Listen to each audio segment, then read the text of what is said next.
Assalamualaikum warahmatullahi wabarakatuh.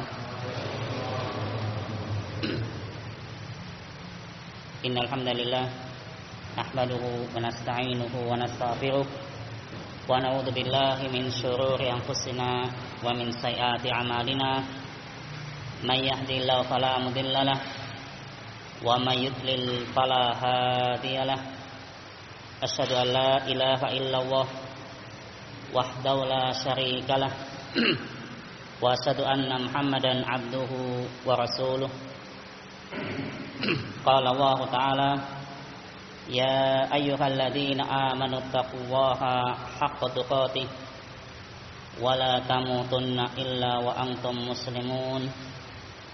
Fa inna asqal hadis kitabullah wa khairal hadi hadi Muhammad sallallahu alaihi wasallam. Wa syarrul umuri muhdatsatuha fa inna kulla muhdatsatin bid'ah wa kulla bid'atin dhalalah wa kulla dhalalatin finnar. Amma ba'd. Ikhwani fi din, azani Allah wa iyyakum. Bapak-bapak, ibu-ibu dan saudara-saudaraku yang dimuliakan Allah Subhanahu wa taala. Pada kesempatan malam hari ini tentunya kita memuji kepada Allah Subhanahu wa taala, bersyukur kepada Allah Subhanahu wa taala, menyanjung Allah Subhanahu wa taala, di mana pada kesempatan kali ini kita diberi oleh Allah Subhanahu wa taala kenikmatan yang begitu banyak, yang sudah seyogyanya bagi kita bersyukur akan nikmat-nikmat Allah ini.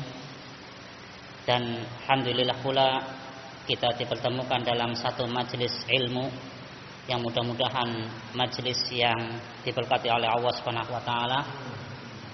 Majelis yang kita berharap dengan majelis ini dosa-dosa kita diampuni oleh Allah Subhanahu wa taala. Ikhwani fi din, azani Allah wa iyyakum. Melanjutkan kajian kita pada tafsir Al-Qur'an Al-Karim, masih pada surat Abasa wa Tawalla.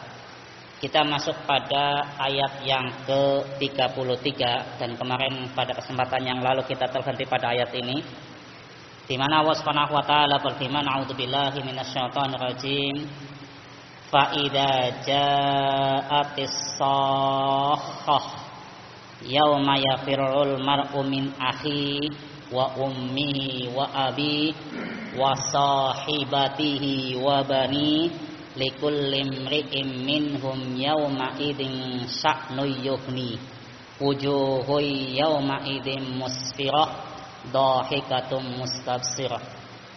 Allah Subhanahu wa taala firman, fa idza ja'atis shakhah, dan apabila datang as-shakhah, yaitu teriakan atau tiupan, suara yang kencang pada hari kiamat.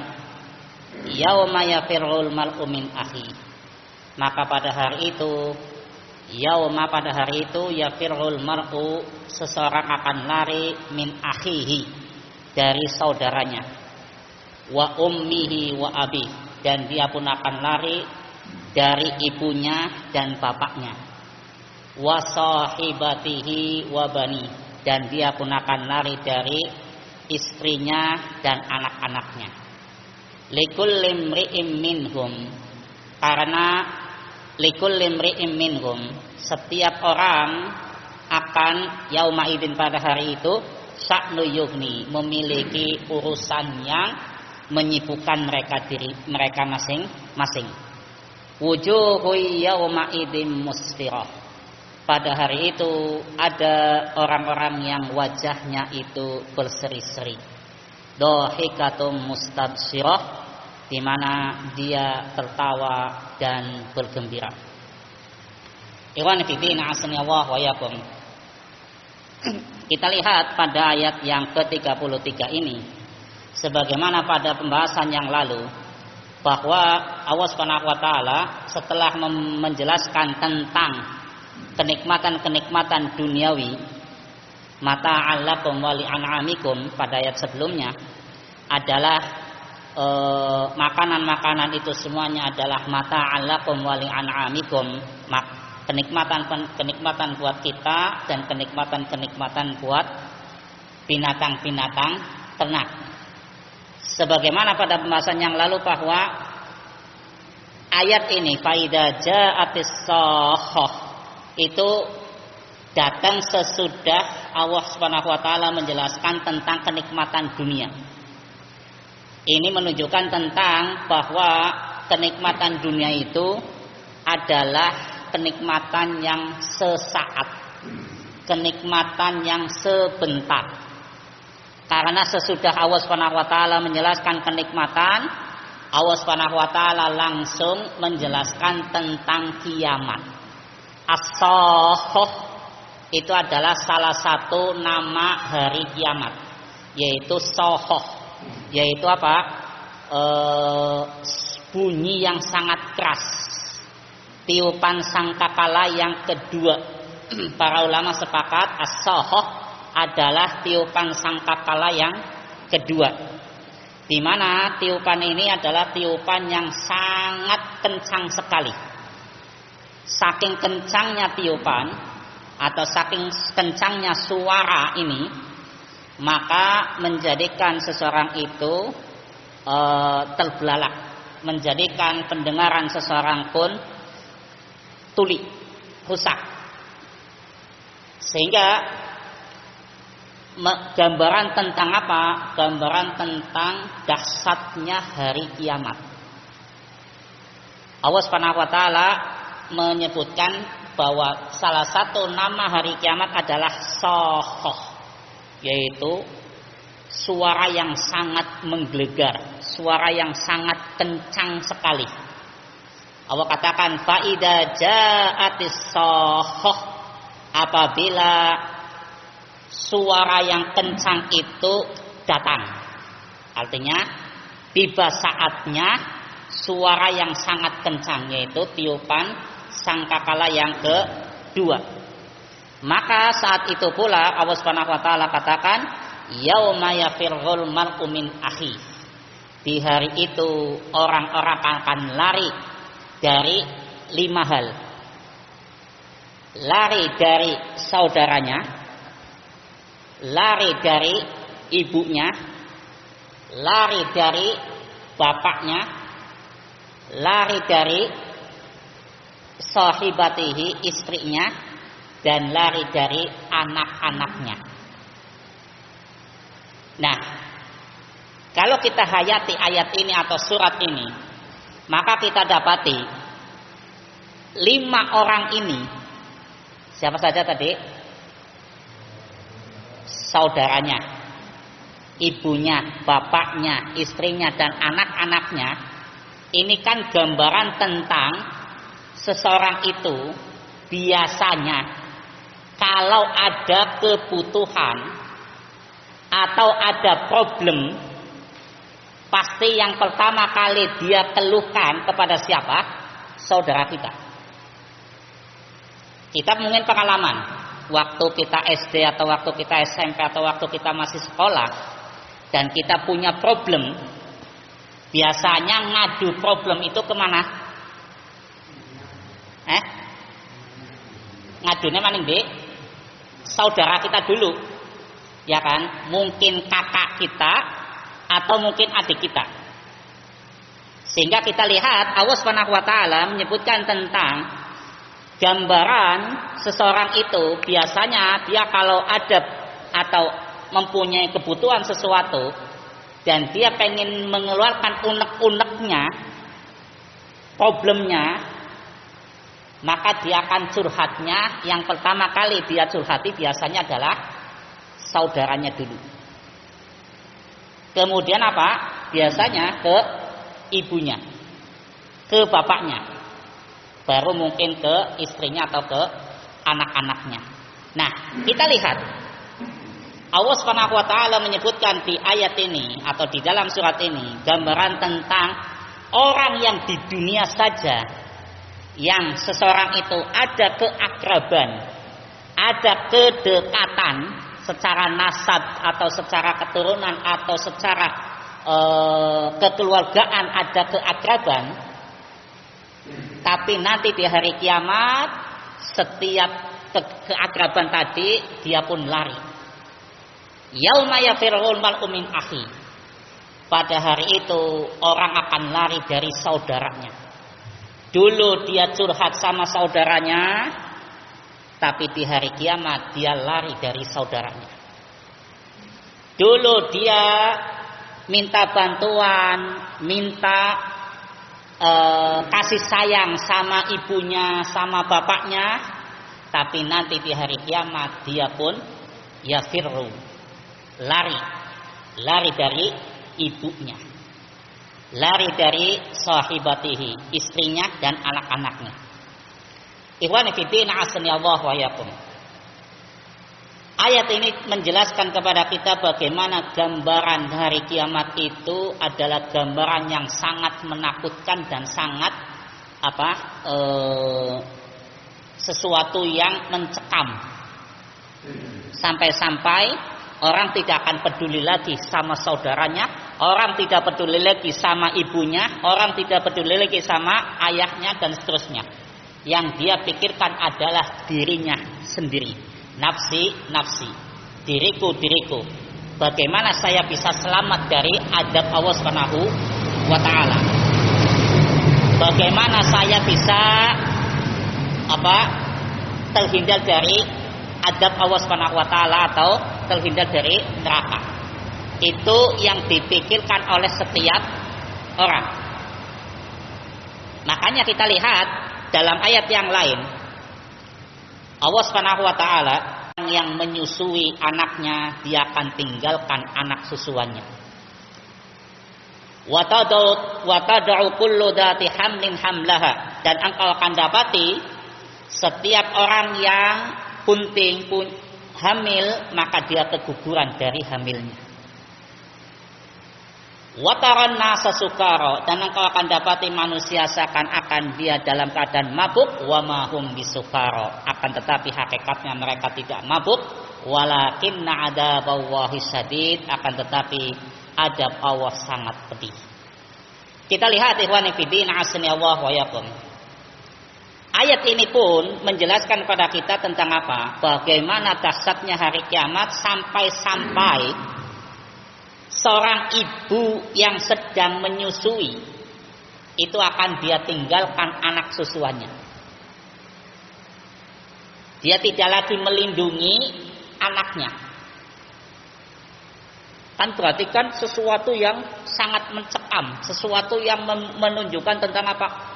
Tidak peduli lagi. Biasanya orang yang paling sayang sama anak siapa? Siapa? Ibu. Kita sepakat orang yang paling sayang itu ibu. Ya kan? Dia rela tidak tidur ketika anaknya itu melek di malam hari.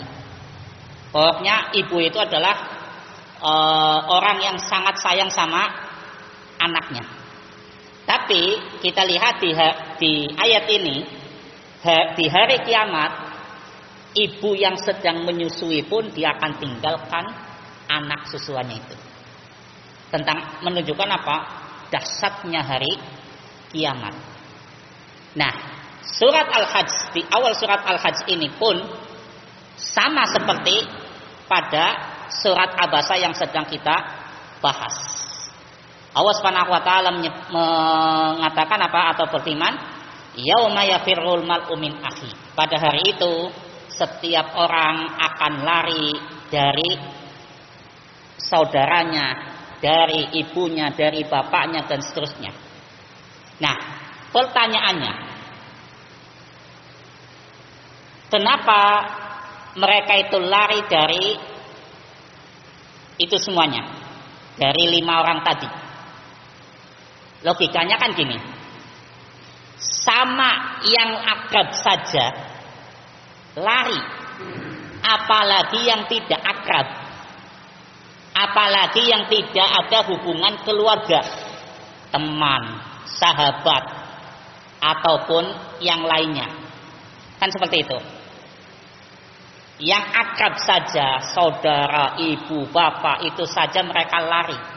Apalagi yang bukan saudara atau bukan sanak famili dan seterusnya. Nah, pertanyaannya, kenapa mereka lari? Tidak pengen ketemu dengan saudaranya, tidak pengen ketemu dengan ibunya dan seterusnya. Jawabannya adalah karena mereka takut kalau kebaikannya akan diambil oleh saudaranya karena dia mungkin dulu pernah menyakiti saudaranya. Dia takut kalau kebaikan-kebaikannya diambil oleh ibunya karena dia dulu tidak berbakti kepada ibunya. Karena dia dulu mungkin tidak berbakti sama ayahnya, sehingga ibunya, bapaknya, istrinya pengen nuntut hak. Nuntut hak di hari kiamat adalah dengan apa? Ngambil kebaikan-kebaikan dan pahala-pahala. Sehingga ketika kita pernah mendolimi istri kita, atau kita pernah mendolimi anak kita, maka istri kita atau anak kita akan nuntut sama kita. Nuntut apa? Hak-haknya. Nuntut hak di hari kiamat adalah kebaikan seseorang itu akan diambil, dan kalau dia sudah tidak punya kebaikan, maka kejelekannya orang yang pernah didolimi itu akan diberikan kepada yang pernah berbuat dolim tadi. Sehingga ikhwan fillah azani Allah wa iyyakum, pelajaran dari ayat ini adalah apa? Bahwa ternyata setiap orang pasti akan lari nanti ya di hari kiamat itu, lari dari saudaranya. Karena dulu mungkin dia pernah berbuat dolim sama saudaranya sehingga dia takut lari. Barangkali saudaranya nuntut kepada Allah, saya pernah didolimi, maka tolong saya pengen haknya. Saya pernah ibunya pun akan mendatangi anaknya, ternyata anaknya pun lari, ibunya pun lari, sama-sama lari.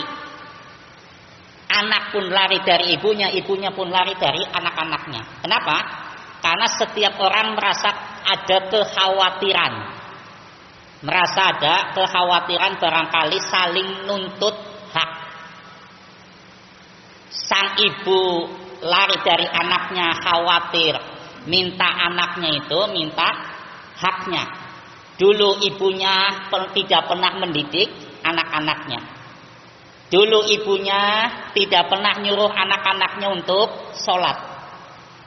Bapaknya pun lari dari anaknya karena bapaknya sadar bahwa dulu waktu di dunia anaknya tidak sholat dibiarkan. Padahal sang ayah adalah tanggung jawab dari anak-anaknya. Ketika anaknya tidak peduli dengan puasanya, tidak peduli dengan ibadahnya, ternyata ayahnya itu tidak mempedulikannya. Sehingga nanti di hari kiamat mereka saling lari, pengen lepas dari tanggung jawab masing-masing.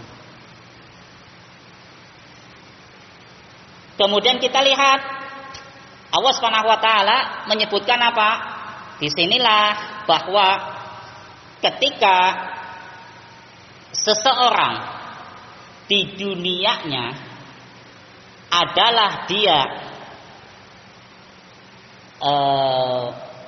menumbuhkan dan mengokohkan hubungan itu adalah dengan ketakwaan, maka akan lain ceritanya.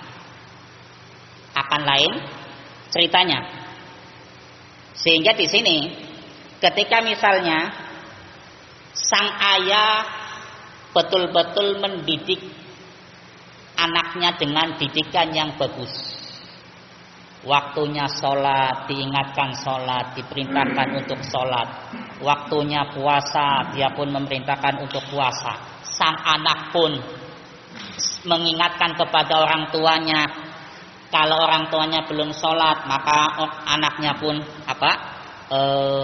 mengingatkannya dan seterusnya. Sang anak kepada ibunya, bagaimana dia berbakti kepada ibunya dan seterusnya, maka tidak akan saling lari. Nanti di hari kiamat tidak akan saling lari. Nah, disinilah kenapa Allah Subhanahu wa taala berfirman dalam ayatnya apa? Wa anzir asiratakal aqrabin. Wa anzir, dan berilah peringatan asirataka, keluargamu, al aqrabin, yang dekat-dekat. Jadi kewajiban kita adalah apa?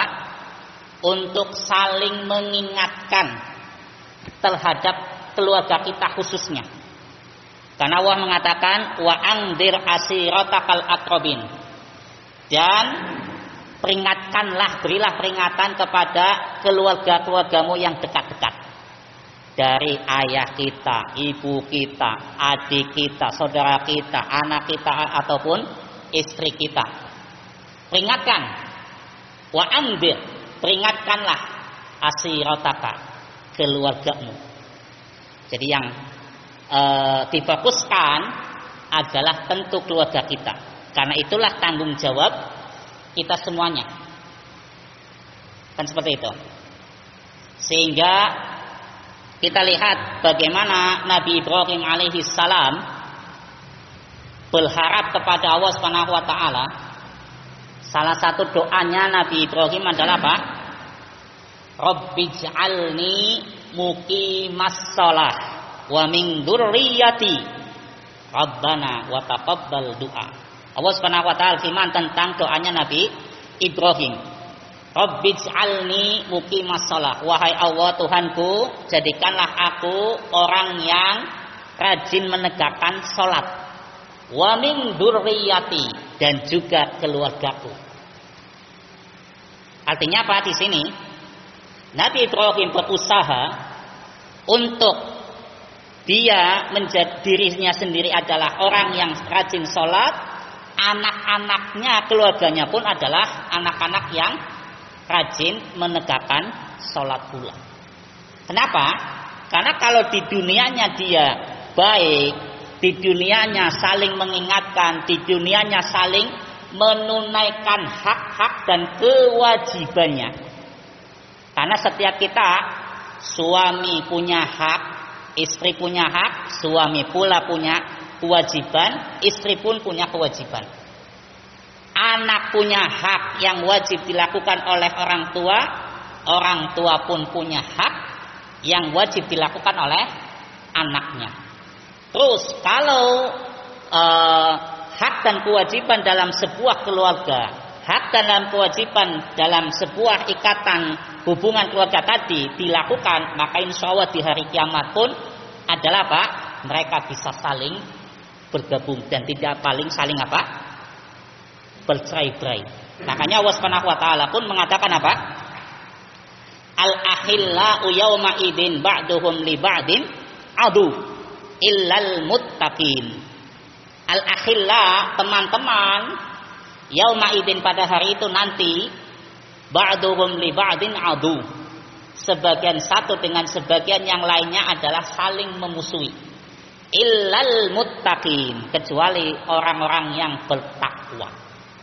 Kecuali orang-orang yang bertakwa, mereka saling mengokohkan, bukan saling bermusuhan. Sehingga ikhwani fiddin asani Allah wa yakum, di sini pelajaran penting buat kita adalah apa? Supaya kita di dunia ini takwa kepada Allah Subhanahu wa taala. Itu wajib bagi setiap orang tua. Kita sebagai ayah atau kita sebagai ibu itu wajib untuk berdoa supaya salah satunya misalnya habli minas solihin, ya Allah berilah aku keturunan orang-orang yang soleh. Rabbana hablana min azwajina wa dzurriyyatina qurrata a'yun. Itu wajib doa yang seperti ini. Rabbana hablana min azwajina wa dzurriyyatina qurrata a'yun. Wahai Tuhan kami, berilah kami hablana min azwajina, dari istri-istri kami, wa dzurriyyatina, dan anak-anak kami qurrata a'yun, jadikanlah mereka adalah penyejuk hati. Penyejuk hati itu apa? Ketika kita memandang menyejukkan, enak, salatnya rajin, ngajinya rajin. Dengan punya anak salatnya rajin, hatinya sejuk apa orang? Matanya sejuk, ya kan?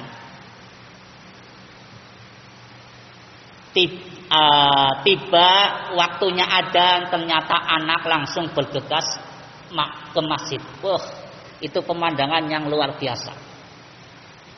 Pemandangan yang sangat luar biasa. Kan seperti itu. Maka jangan bosan-bosan kita berdoa kepada Allah Subhanahu wa taala, supaya apa? Karena Allah lah yang membolak-balikkan hati seseorang. Kalau mungkin anak kita saat ini belum rajin sholat, mungkin belum rajin ibadah, terus berdoa kepada Allah Subhanahu wa taala, dan tetap kita mendidik anak kita supaya apa? Rajin ibadah kepada Allah Subhanahu wa taala. Nah, ikhwan fillah azani Allah wa iyyakum. Kita dapati seperti yang terjadi pada orang-orang barat. Mereka memisahkan antara anak dengan orang tuanya. Ketika orang tuanya sudah lanjut usia, maka anaknya itu tidak peduli dengan ngopeni orang tuanya. Sehingga yang terjadi adalah apa? Pada kalangan orang barat, kebanyakan orang tuanya ditaruh di panti jompo. Iya kan? Di dunia mereka berpisah, di akhirat jelas mereka pun akan saling berpisah. Sehingga kalimat yauma yafirul mal'u min akhi wa ummihi wa abi wa sahibatihi wa bani, dan seterusnya itu, pada hari itu orang akan lari dari saudaranya, lari dari ibunya, lari dari bapaknya, lari dari istrinya, lari dari anak-anaknya, karena mereka tidak bertanggung jawab dan tidak menunaikan hak-hak dan kewajiban mereka masing-masing. Sehingga mereka pun akan lari dari pertanggung jawaban, karena mereka takut kalau apa? Minta diambil hak-haknya, jatahnya. Tapi orang yang beriman, yang sebuah keluarga itu dibangun atas dasar ketakwaan kepada Allah Subhanahu wa taala, dibangun atas dasar iman yang kokoh, maka mereka justru paling saling mengokohkan. Makanya kan ketika kita punya anak dan anak kita itu hafal Al-Qur'an, maka anak itu akan ngasih mahkota ke orang tuanya. Bukan lari, malah justru akan dukung. Kita lihat dalam surat di surat Tur, di surat At-Tur, Allah Subhanahu wa taala berfirman, ayat yang ke-21. Di sana Allah Subhanahu wa taala firman, walladzina amanu wattaba'athum dzurriyyatuhum biimanin alhaqna bihim dzurriyyatahum wama alatnahum min amalihim min syai' kullu imri'in bima kasaba rahin. Allah Subhanahu wa taala firman, walladzina amanu, dan orang-orang yang beriman, wattaba'athum dzurriyyatuhum biimanin, dan keluarganya pun ikut dalam hal keimanan. Alhaqna bihim dzurriyyatahum, maka kami kumpulkan keluarga mereka. Kami kumpulkan mereka.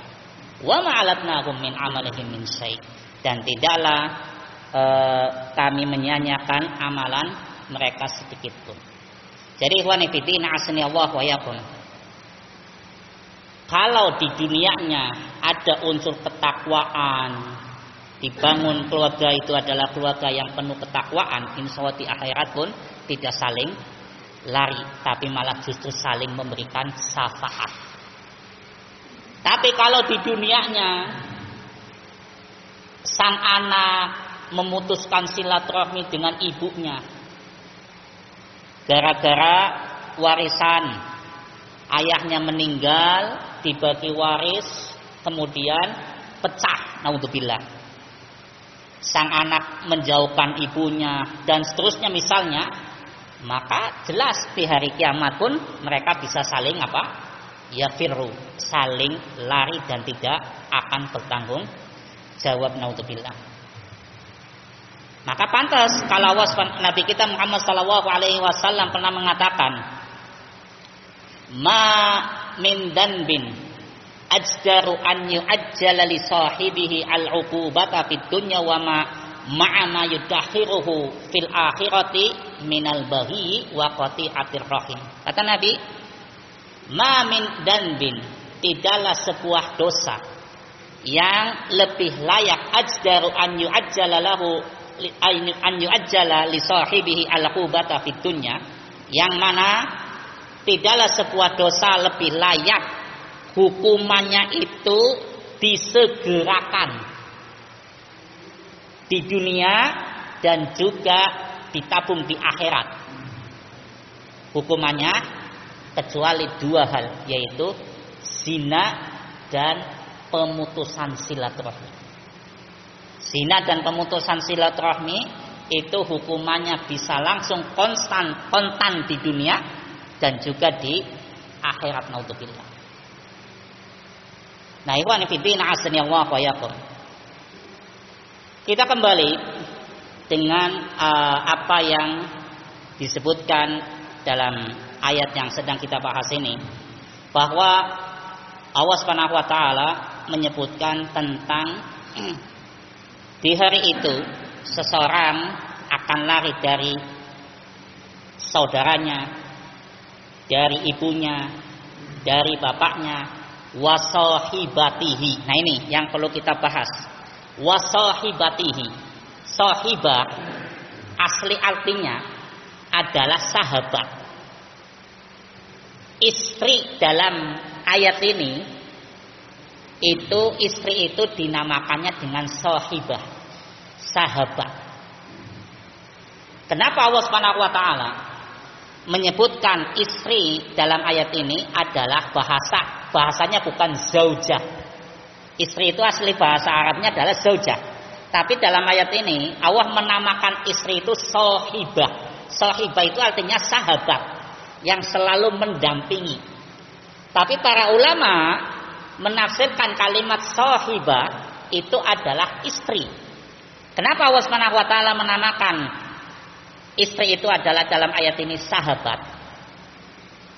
Karena ini gambaran tentang apa? Gambaran tentang wanita yang sampai akhir hayat dia selalu mendampingi suaminya. Sahibah artinya sahabat. Yang namanya sahabat itu kan berarti berdampingan terus. Susah dan senang itu selalu berdampingan. Nah, di sini yang bisa kita pahami bahwa istri yang baik adalah istri yang dia akan selalu menemani suaminya dalam keadaan senang ataupun dalam keadaan susah. Aja sampai wong wadon lanange lagi sugih deket, tapi lanange wis mulai apa? Ekonominya hancur, lari. Salah. Istri yang baik adalah dia akan menemani suaminya dalam keadaan senang ataupun dalam keadaan susah. Makanya Allah Subhanahu wa taala menyebutkan dalam ayat ini adalah bahwa istri dinamakan di ayat ini adalah wasahibatihi, sahabatnya, artinya istrinya. Dia akan selalu apa? Mendampingi suaminya. Kan seperti itu. Tidak akan lari dari suaminya ketika suaminya lagi susah. istri, makanya Nabi mengatakan apa? Keistimewaan istri yang soleha, ini khusus buat ibu-ibu nih. Keistimewaan istri yang soleha, dia bisa mendapatkan nilai pahala dari suaminya. Ketika istrinya mendukung suaminya sholat malam, maka istri dapat pahala dari sholat malamnya suami. Ketika istri mendukung suaminya itu ngaji, maka istri dapat pahala ngaji. Ketika istri mendukung suaminya sholat di masjid, maka dia pun dapat pahala dari apa yang dilakukan oleh suaminya. Istrinya mendukung suaminya infak, istri pun dapat pahala infak dari suaminya. Makanya di sini tadi saya katakan lagi bahwa Allah Subhanahu wa taala menamakan tentang istri di ayat ini adalah gambarannya apa? Seperti sahabat yang saling apa? Mengokohkan, berdampingan terus. Susah dan senang itu akan berdampingan terus. Nah, kalau seandainya Allah Subhanahu wa taala menyebutkan di dalam ayat ini adalah bahasanya adalah istri, maka apa? Kita tahu seseorang di dunia bisa saja istri itu cerai, ya kan?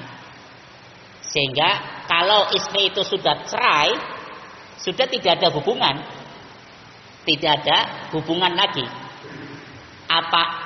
Apalagi kalau masa iddahnya habis. Kalau masa iddahnya habis sudah tidak ada hubungan. Tapi kalau masih masa iddah, maka suami tetap ngasih nafkah. Kalaupun suami meninggal dunia dan meninggalnya masih masa iddah, istri tetap dapat waris. Misal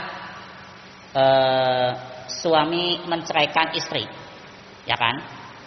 Masa iddahnya berapa? 3 kali haid, ya kan? Baru pertama kali haid suami meninggal dunia, maka istri tetap dapat hak waris. Kenapa? Karena istri masih dalam masa iddah. Kalau istri masih masa iddah, laki-lakinya atau suaminya tetap wajib ngasih nafkah. Seperti itu. Sehingga ketika suaminya pun meninggal dan masih masa iddah, tetap dia dapat warisan. Karena tadi dia masih dalam tanggung jawabnya si suaminya tadi. Dan kita tahu aslinya secara hukum, kalau istri itu ditalak atau dicerai, maka selama masa iddah tetap istri itu di rumahnya si suami, bukan pulang ke orang tuanya atau misah rumah, bukan. Allah Subhanahu wa taala menyebutkan dalam ayatnya apa? Wala tukhrijuhunna min buyutihinna, dan janganlah kalian mengeluarkan mereka dari rumah mereka. Artinya selama masa iddah istri itu tetap dalam pantauan suami dan mereka, istri itu tetap di rumahnya suaminya. Seperti itu. Kemudian ikhwani fillah asnallahu wa yakum. Pelajaran yang penting pula dari ayat ini bahwa ternyata Allah Subhanahu wa taala sangat peduli tentang apa? Sebuah keluarga. Saudara, ayah, ibu, anak dan istri itu hendaknya sangat diperhatikan supaya apa? Nanti di hari kiamat kita tidak saling lari dari mereka. Ya. Ya. Kewajiban makmum adalah mengikuti imam. Nabi kita Muhammad SAW mengatakan, "Ju'ilal imamu liyutamma bihi. Fa idza kabbara fakabbiru, fa idza raka'a farka'u, wa idza sajada fasjudu." Kata Nabi, "Ju'ilal imamu liyutamma bihi." Dijadikan imam adalah untuk diikuti. Fa idza kabbara fakabbiru. Jika imam itu takbir, maka kita takbir. Jika imam itu ruku, maka kita ruku. Fa idza sajada fasjudu. Dan jika imam itu sujud, maka kita sujud. Nah, kalau kita perhatikan pada hadis ini, Nabi mengatakannya faida kabbaro fakabbiru. Jika imam itu takbir, maka kita baru takbir.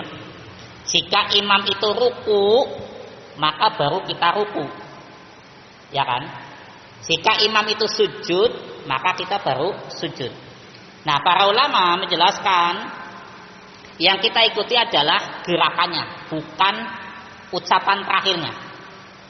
Bukan ucapan terakhirnya. Kadang-kadang tadi ada imam yang Allahu Akbar, ucapan selesai baru ruku. Nah, yang kita lihat adalah rukunya, gerakannya, bukan ucapannya. Seperti itu. Memang yang baik, kan memang dalam takbir atau dalam pengucapan itu ada 3 kondisi kan. Bisa ngucapin dulu Allahu Akbar baru bergerak, atau bisa berbarengan Allahu Akbar, atau bergerak dulu baru Allahu Akbar. Ada 3 keadaan. Nah, kita sebagai makmum harus memahami kondisi imam. Oh, imam ini biasa ucapan dulu baru takbir misalnya. Baru gerakan. Oh, imam ini gerakan dulu baru takbir. Maka kita pahami dari gerakan-gerakan itu. Nah, Nabi Muhammad SAW mengancam orang yang mendahului imam itu dengan ancaman apa? Dia akan dirubah wajahnya seperti wajah keledai. Nah, para ulama mengatakan bisa jadi betul-betul berubah wajahnya keledai, bisa juga artinya adalah dia sifat-sifatnya nanti seperti keledai. Kalau dia itu sering mendahului imam, sehingga kata para ulama termasuk dosa besar adalah mendahului imam. Imam belum sujud, dia sudah sujud. Imam belum ruku, dia belum atau tidak ruku. Imam sudah ruku dulu, makmum sudah ruku dulu, padahal imam belum ruku. Itu termasuk dosa besar. Nah, cara yang benar adalah imam itu sudah ruku, betul-betul ruku, baru kita ruku. Jangan berbarengan saja tetap tidak dibolehkan. Karena konteks hadisnya adalah faida raka'a, kalau imam itu ruku, artinya betul-betul sudah selesai ruku. Farka'u, maka baru kita ruku. Seperti itu. Nah, apakah sholatnya sah? Kalau dia mendahului imam selain daripada takbiratul ihram dan selain daripada salam, maka sholatnya sah. Tapi kalau mendahuluinya adalah takbiratul ihram, imam belum takbiratul ihram, dia sudah takbiratul ihram, nggak sah sholatnya. Imam belum salam, dia sudah salam dulu, sholatnya tidak sah. Jadi kalau mendahuluinya dalam 2 hal tadi, sholatnya batal. Tapi kalau mendahului selain daripada itu, sholatnya tetap sah, tapi dia berdosa. Seperti itu. Silakan. Ada lagi? Ya.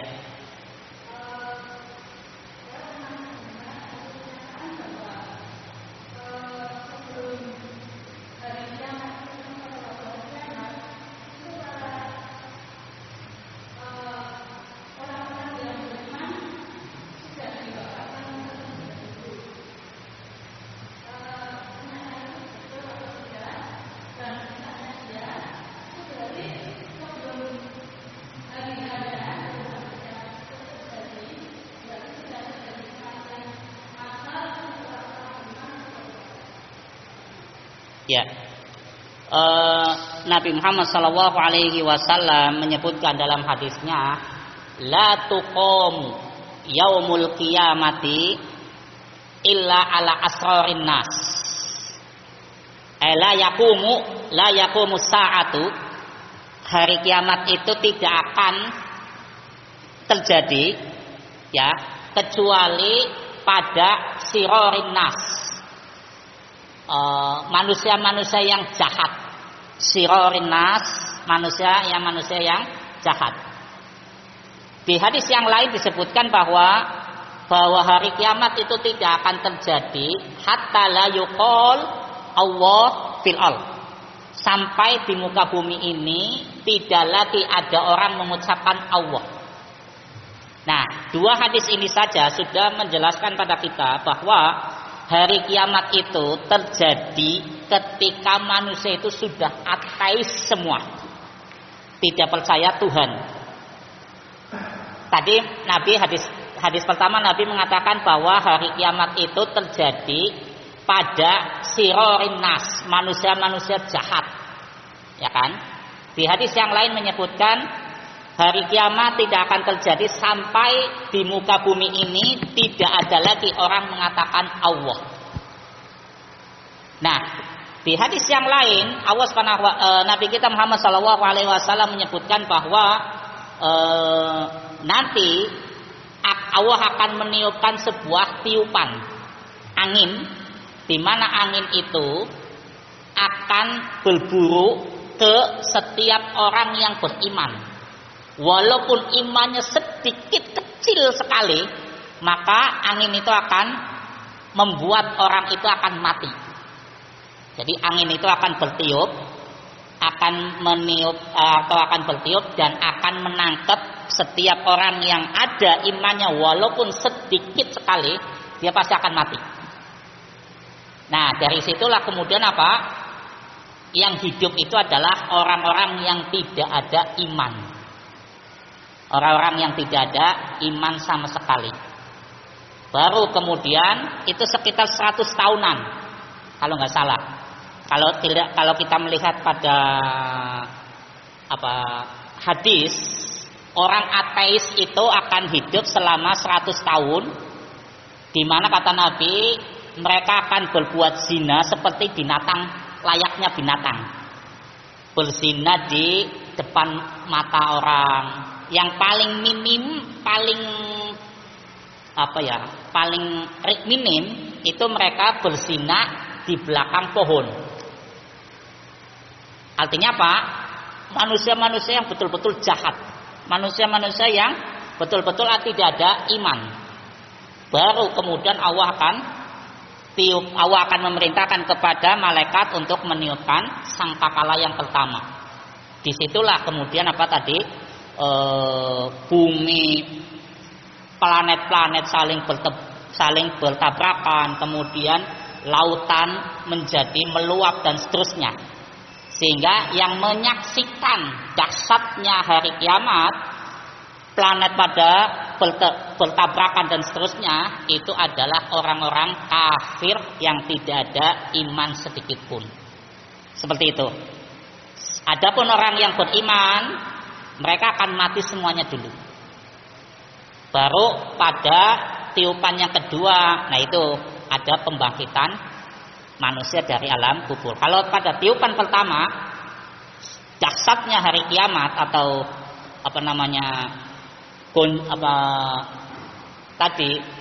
planet-planet saling bertabrakan yang disebutkan dalam ayat itu adalah gunung seperti kapas. Itu adalah yang menyaksikannya adalah orang-orang kafir yang tidak ada iman sedikit pun. Seperti itu. Jadi itu benar bahwa mereka yang menyaksikannya itu adalah orang-orang yang tidak ada iman.